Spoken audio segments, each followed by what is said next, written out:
الله ربي والإسلام ديني ومحمدا رسول الله ويقيني.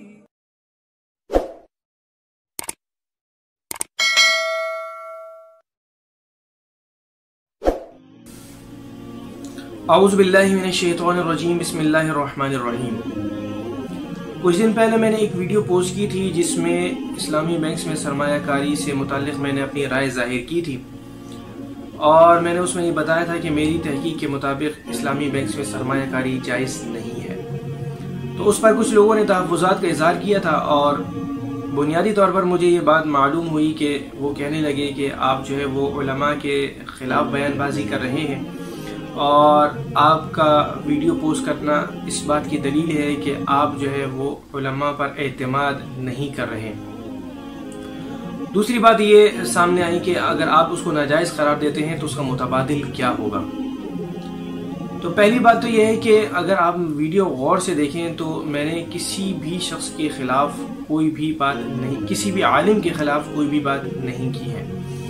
میں نے یہ کہا ہے کہ جو علماء نے اسٹرکچر بینکرز کو دیا تھا، بینکرز اس پر مکمل طور پر عمل نہیں کر رہے، اس لیے سرمایہ کاری جائز نہیں ہے۔ اور دوسری بات میں نے یہ کہی تھی کہ یہ میری ذاتی تحقیق ہے، اگر کسی اور شخص کی کچھ اور تحقیق ہو تو سرمایہ کاری کی جا سکتی ہے۔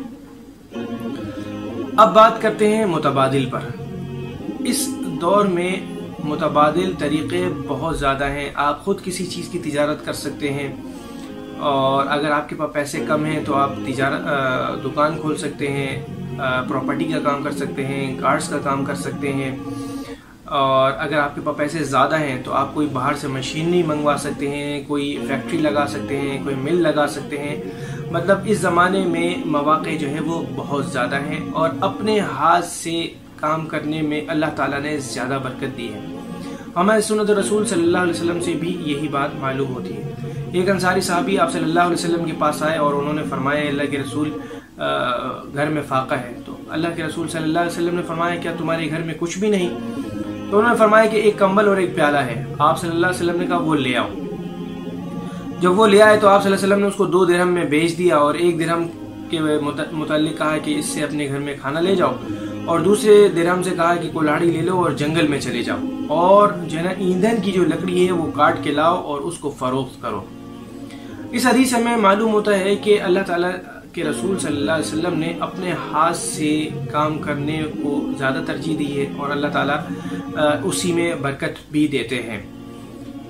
دوسری بات یہ ہے کہ موجودہ دور میں مہنگائی کا ایک جو سبب ہے وہ بینکس میں سرمایہ کاری ہے۔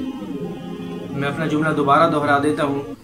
موجودہ دور میں مہنگائی کی ایک وجہ جو ہے وہ بینکس میں سرمایہ کاری ہے، چونکہ سارے لوگ جو ہے وہ اپنے اپنے پیسے بینکس میں رکھوا دیتے ہیں، اور بینک کیا کرتے ہیں کہ بینک چھوٹے اکاؤنٹ ہولڈرز کے پیسے جمع کر کے بڑے سرمایہ داروں کو، بڑے اکاؤنٹ ہولڈرز کو جو ہے نا وہ پیسے قرض میں دے دیتے ہیں، اور بڑے سرمایہ دار اپنا 10% ملاتے ہیں اور 90% قرض جو ہے وہ بینک سے لیتے ہیں، اور پھر کوئی مل لگاتے ہیں یا کوئی باہر سے مشینری منگواتے ہیں، اور پھر اس کے بعد اس مل سے یا اس مشینری سے بہت زیادہ پروفٹ جنریٹ وہ کرتے ہیں اپنے لیے، اور پھر اس پروفٹ کا تھوڑا بہت حصہ جو ہے وہ بینک کو بھی دے دیتے ہیں، اور اس کے بعد بینک جو ہے وہ اپنے اکاؤنٹ ہولڈرز میں وہ منافع جو ہے وہ تقسیم کر دیتا ہے، 6-7%، 8% جو بھی ہوتا ہے۔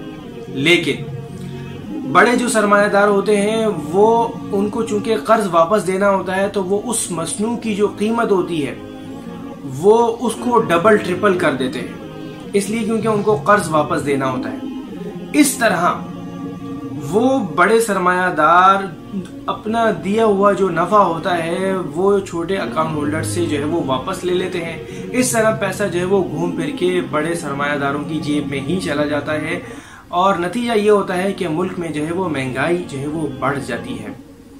اس لیے موجودہ زمانے میں جو بینک ہیں وہ پہلے والوں سے زیادہ استحصال کر رہے ہیں۔ اس لیے میری گزارش یہ ہے ہر شخص سے کہ اگر اس کو اللہ نے کچھ مال دیا ہے، ان کی جمع پونجی ہے یا ریٹائرمنٹ کا پیسہ ہے، تو وہ بجائے اس کے کہ بینکس میں سرمایہ کاری کریں بلکہ خود اگر وہ تجارت کریں گے تو اللہ تعالیٰ انشاءاللہ اس میں برکت بھی عطا فرمائیں گے اور اس مہنگائی کا ریشو بھی انشاءاللہ کم ہو جائے گا.